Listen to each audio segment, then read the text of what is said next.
Well, first of all, I'm Dr. Michael Caldwell. I'm the Commissioner of Health in Dutchess County, New York, home of Franklin and Eleanor Roosevelt, Vassar College, and the royal wedding of Chelsea Clinton this last year.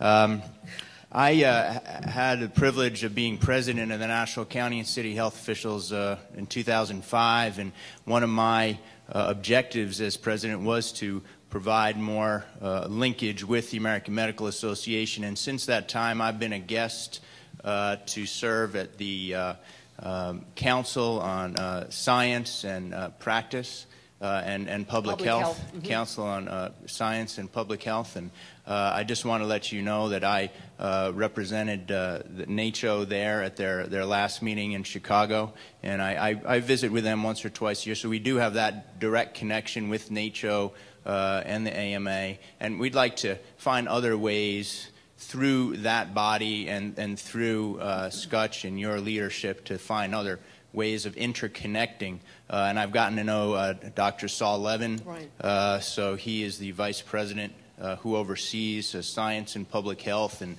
we're going to try to engage directly with him. I think he's probably one of the best people at the AMA who might be working on this day in and day out.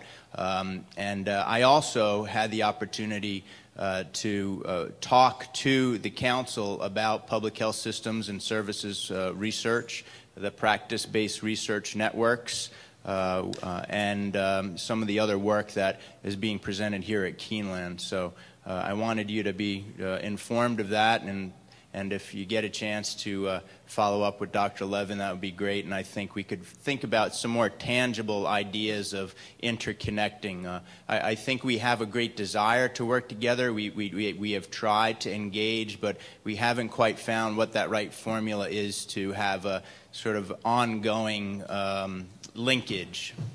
Well, I thank you very much. I think your work with the Council on Science and Public Health is very important because that's obviously a very important council. You've seen how they do their work. They're very diligent in getting it right. And Saul Levin is an extraordinary, he's a psychiatrist by training, believe it or not, but he is one of the smartest people I know and has done a yeoman's job of pulling the AMA into arenas where we all need to be. And Saul and I actually were together on a trip to the CDC.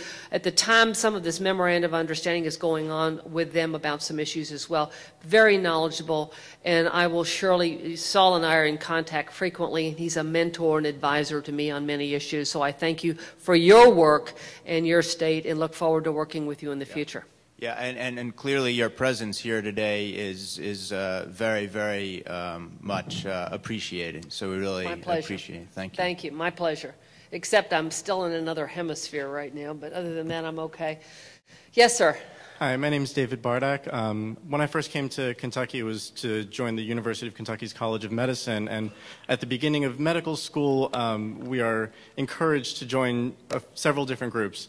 The AMA has a disproportionately large student body within its ranks, and the other major organization that we meet with is AMSA, the American Medical Student Association.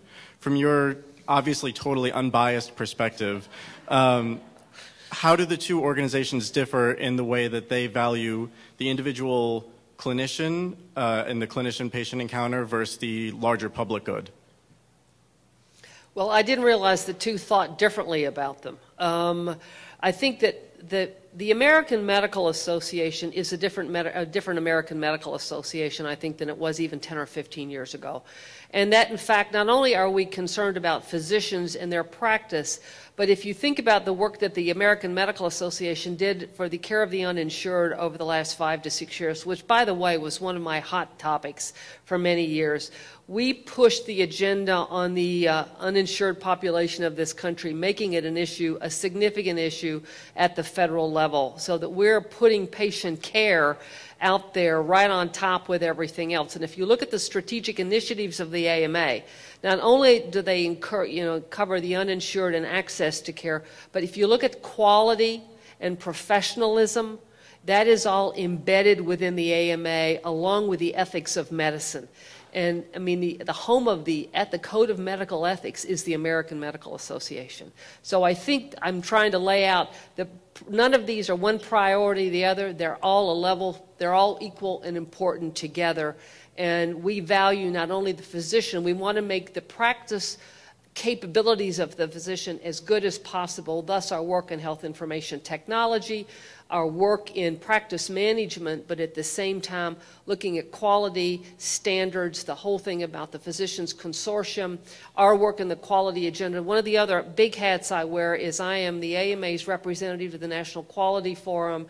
I'm on an IOM roundtable, so I do a lot of the things in the quality arena. And this is a different AMA than you saw 10 or 15 years ago. Thank you.